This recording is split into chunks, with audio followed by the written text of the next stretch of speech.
On continue dans le module donc théorie de sociologie moderne. Donc j'essaie de continuer les derniers points concernant la pensée sociologique de Karl Marx et je continue donc Émile Durkheim. Voilà.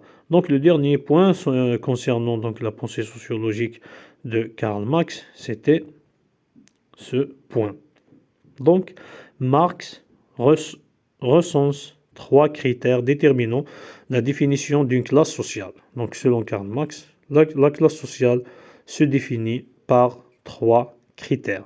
Donc, 1, c'est la place dans les rapports de production, ça veut dire le positionnement de ce groupe concernant l'aspect économique ou concernant le mode de travail. Donc, est-ce qu'il est travailleur ou est-ce qu'il est donc parmi les patrons et parmi ceux qui détiennent donc le capital économique.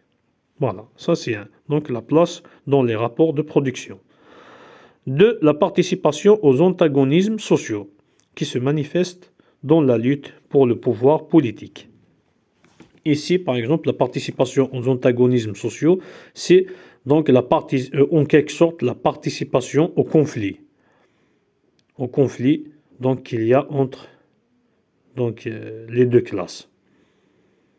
C'est ça, la participation aux antagonismes sociaux. On peut par exemple donner un exemple. Voilà, je dis le mot deux fois. C'est pas grave. Donc, on peut donner un exemple. Donc, c'est la participation des ouvriers donc, au syndicat. Voilà, ils participent pour lutter ou pour revendiquer leurs droits. Le troisième point, c'est la conscience de classe. La conscience de classe émerge sous la pression de 2 facteurs. Donc, pour que cette conscience de classe existe, selon Karl Marx, il y a 2 facteurs qui vont causer donc son émergence. Donc, 1, le dépassement progressif de la concurrence entre ouvriers, c'est que les ouvriers, en quelque sorte, oublient la concurrence entre eux. Ça, c'est un. Et l'organisation autonome et indépendante de la classe ouvrière, d'autre part. Ici, on peut donner le même exemple. Donc, l'organisation autonome et indépendante de la classe ouvrière, c'est comme donc, la création du syndicat. Voilà. Genre, les ouvriers vont créer le syndicat. Donc, peut-être qu'il y a donc des documents administratifs pour la créer, donc ce syndicat, donc d'une façon donc légale. Et ils vont instaurer donc une structure, genre le secrétaire général, l'adjoint, donc un directeur ou un dirigeant, etc. Donc le fait de créer, donc par exemple cette syndicat, donc on peut dire que c'est une organisation autonome et indépendante de la classe ouvrière. Donc ce qui fait, donc quand il crée donc ce genre d'institution, si on peut dire ça, donc là on peut dire qu'il y a une conscience de classe. Donc, entre parenthèses, il y a donc ces 2 concepts, la classe en soi et la classe pour soi.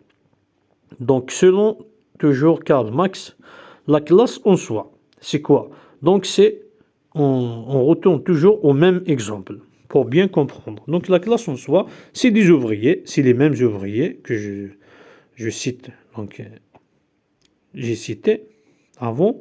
Donc ces ouvriers ont donc des caractéristiques en commun, par exemple ils travaillent tous, ce sont des salariés tous, ils ont les mêmes problèmes, par exemple concernant le salaire, ils ont les mêmes revendications, le salaire, le repos, les horaires, etc., le transport, je ne sais pas quoi, etc.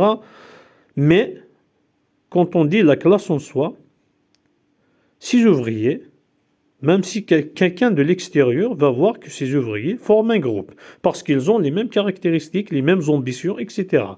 Mais quand on dit la classe en soi, ça veut dire que ces ouvriers donc, n'ont pas cette conscience de classe. Ils n'ont pas le sentiment d'appartenir au même groupe. C'est ça.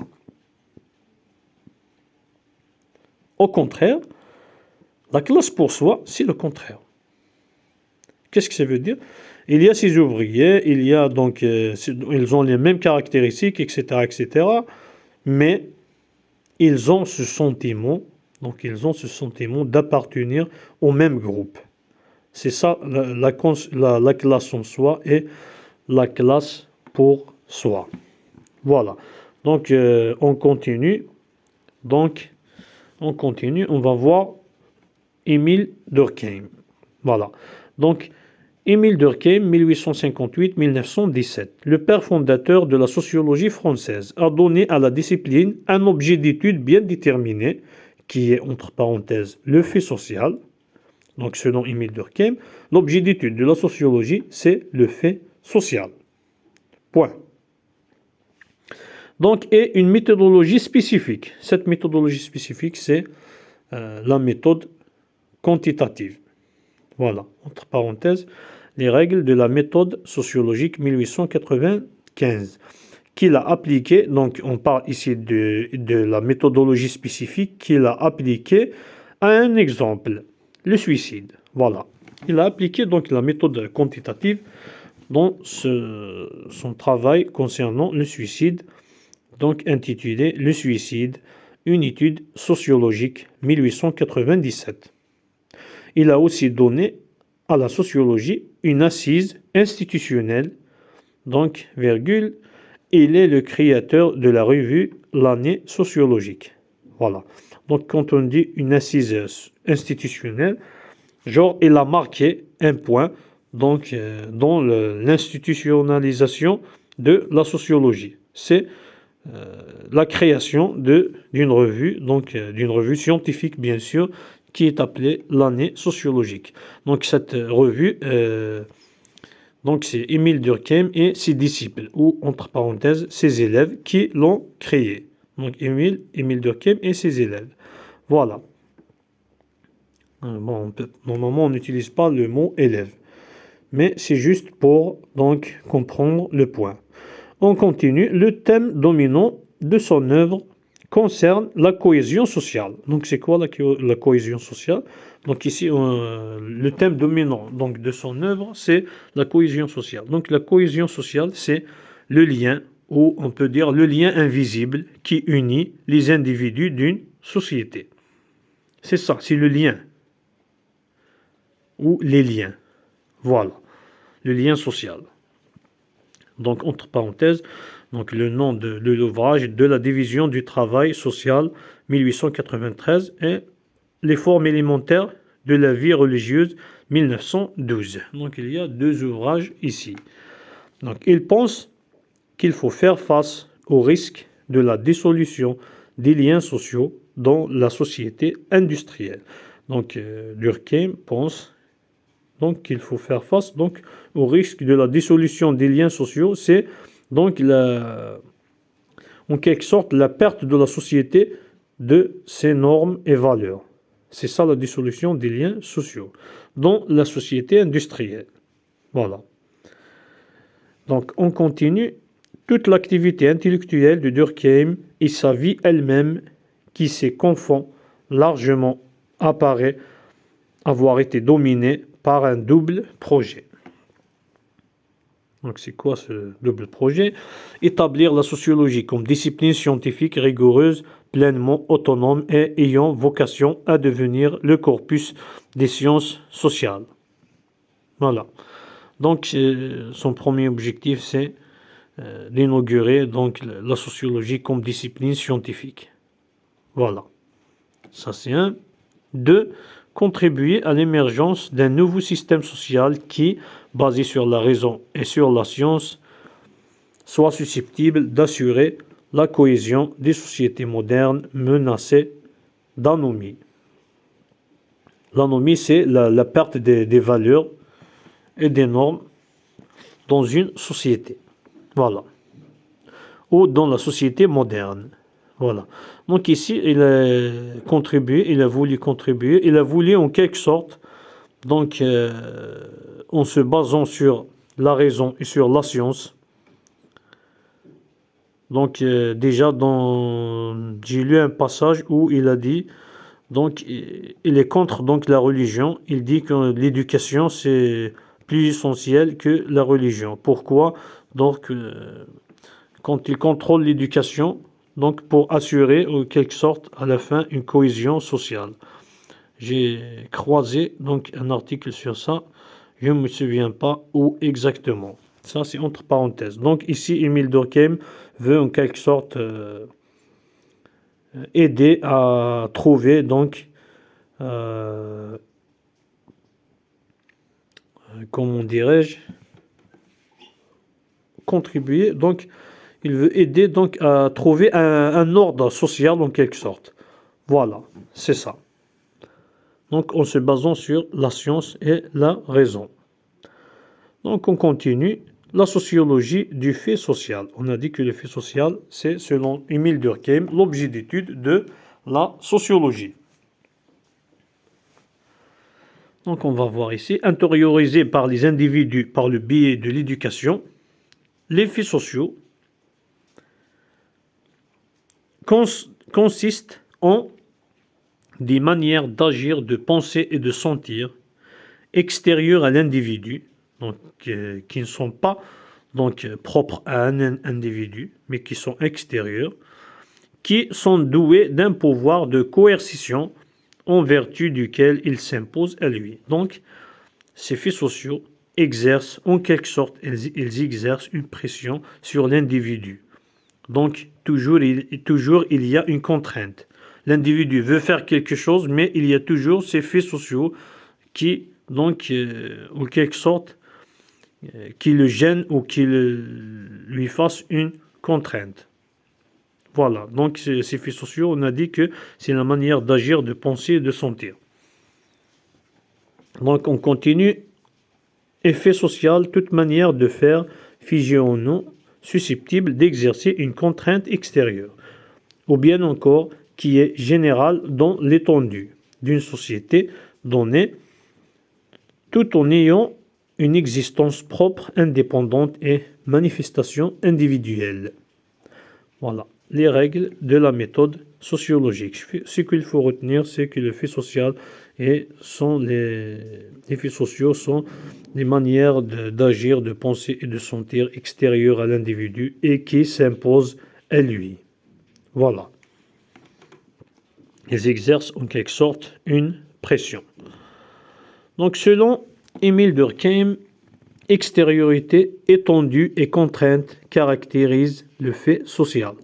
Donc extériorité, ça veut dire qu'ils ne sont pas propres à un individu. Ils sont donc extérieurs.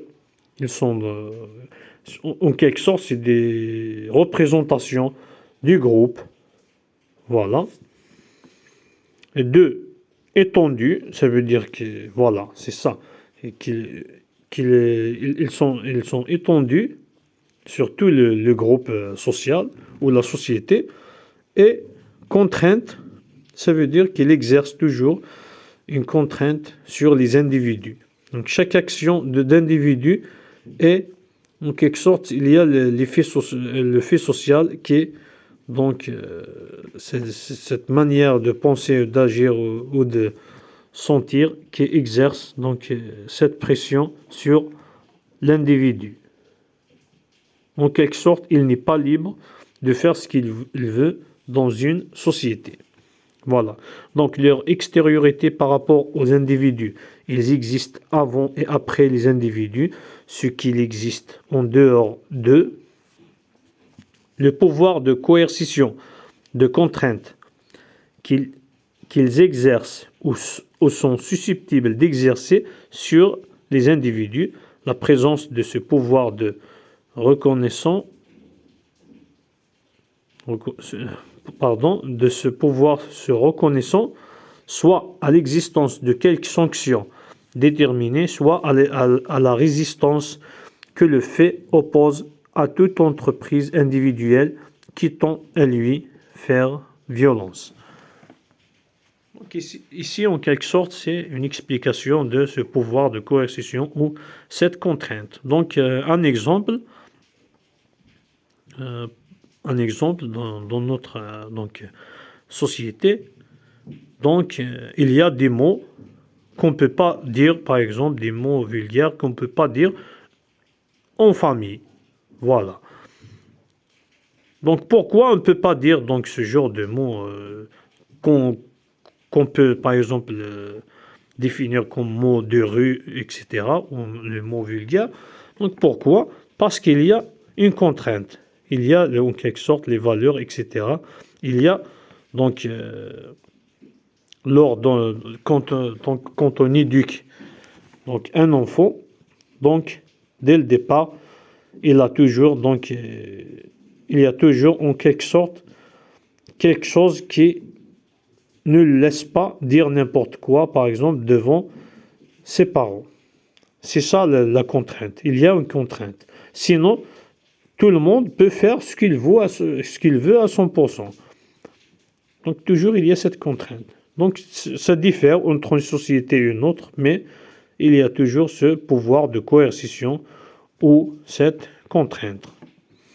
Voilà. Soit, donc on a dit, on continue. Pour Durkheim, le social constitue une réalité bien distincte des réalités individuelles. La société n'est pas une somme d'individus, mais le système formé par leur association représente une réalité spécifique qui a ses caractères propres. Les règles de la méthode sociologique. Ici, dans ce passage, donc, qu'est-ce qu'il veut dire? La société n'est pas une somme, n'est pas juste des individus qui sont regroupés, mais le système formé par leur association, donc quand ils sont associés. Donc il y a un système qui est formé, donc c'est la société, représente une réalité spécifique. Donc ce système, il a en quelque sorte une représentation chez les individus. C'est ça. Ils ont une représentation concernant, par exemple, la société, les normes, les valeurs, etc., qui a ses propres caractères. Voilà, c'est ça. C'est pour ça qu'il y a une différence entre donc une société et une autre. Voilà, c'est ça. Donc,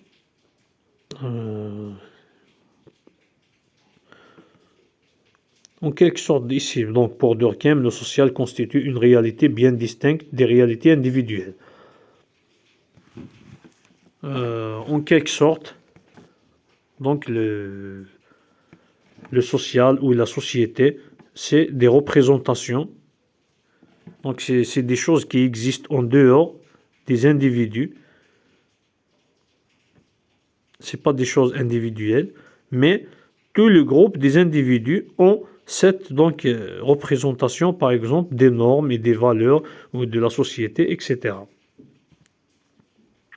Du moins, c'est ce que j'ai compris. Donc j'arrête ici et je continue après. Merci et bon courage.